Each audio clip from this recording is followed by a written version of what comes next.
você for buscar sobre planejamento de demanda, você vai encontrar, a primeira coisa que você vai encontrar são indicadores ali de demanda, indicadores complexos, tá? MAPE, WMAPE, eu vou falar as outras siglas aqui, MAD, eu não sei qual é a pronúncia, GMRAE e outros indicadores. Então, são indicadores super complexos. Pesquisa só estes dois, tá? Se você quiser ter mais profundidade, MAPE e WMAPE.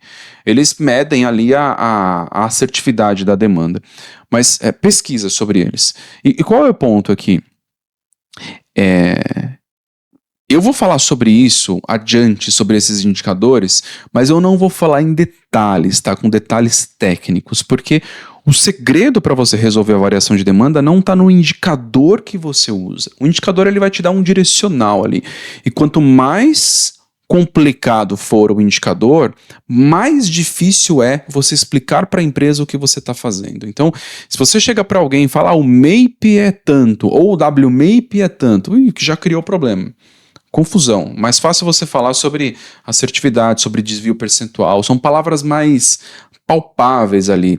E um dos segredos para você conseguir crescer e se desenvolver profissionalmente é a comunicação que você usa, como você explica, como você simplifica.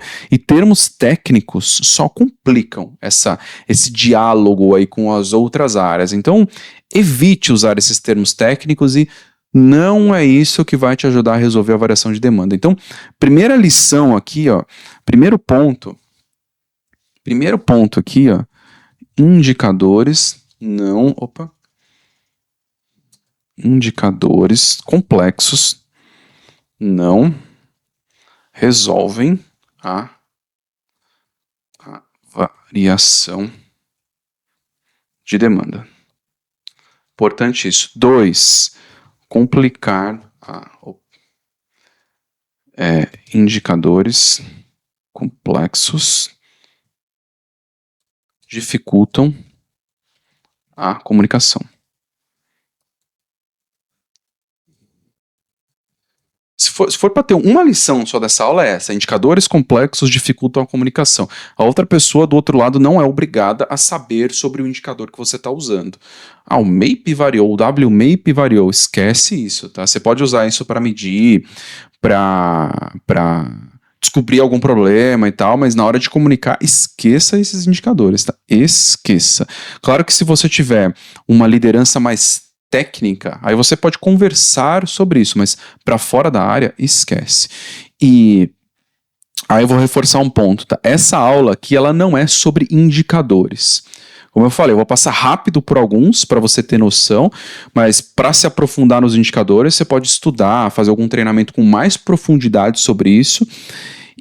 Mas aqui não é a ideia, tá? Só que coloca na cabeça. Indicadores complexos não resolvem a variação de demanda. Então, você não precisa ter tanta profundidade. Você vai precisar de profundidade se você for avaliado em relação a esses indicadores. E aí é até legal você explicar que eu uso o indicador, mas isso é um direcional, porque para resolver a variação de demanda, eu uso esta técnica, esta outra técnica, eu faço a divisão do portfólio desta forma, eu construo as minhas proteções de estoque para este grupo de produto. Entende que tudo que esse outro bloco que eu falei até agora não tem nada a ver com um indicador complexo. Nada a ver. É muito mais o método, a técnica que você usa para resolver as variações de demanda. Então não é uma aula sobre indicadores aqui.